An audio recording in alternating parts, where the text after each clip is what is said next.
warahmatullahi wabarakatuh.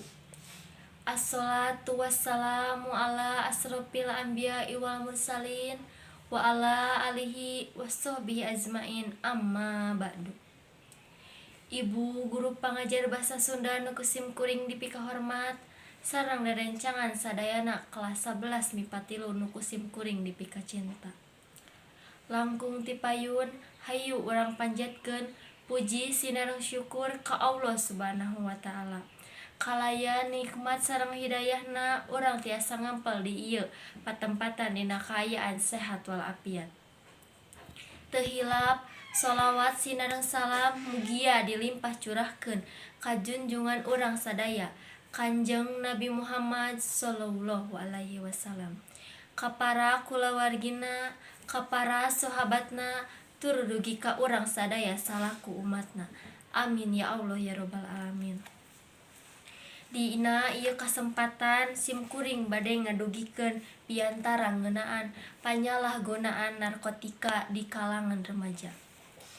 Narkotika dina dunia medis nyaeta obat penenang atawa obat bius jang pasien nu rek dioperasi.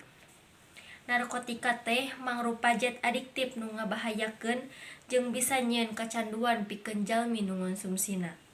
Sarta nu leuwih parahna bisa ngarusak otak jeung saraf motorik mun ku urang dikonsumsi bisa nyebabkeun kageloan jeung kamatian. Tapi lain halna barudak ngora zaman ayeuna mah ngagunakeun narkotika teh jang gagayaan hungkul tapi teu apal kana pibahayaeunana.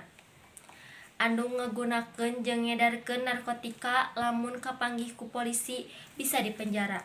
Bahkan nu leuwih rugina jalmi nu ngonsumsi narkotika bakal diasingkeun ku masyarakat hese meunangkeun pagawean jeung sajabina.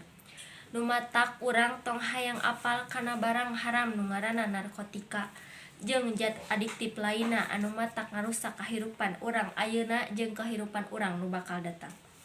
Mending ayeuna mah mempeng urang ngora keneh, hayu urang eusian kahirupan urang sadaya ku hal-hal nu positif. Gunana pikeun ngajungjung harkat jeung martabat bangsa Indonesia. Mugi-mugi jadi mangpaat keur kahirupan urang sadayana sakitu nu tiasa didugikeun ku sim kuring. Hapunten bilih aya kalepatan sareng cariosan nu kirang marenah kana manah.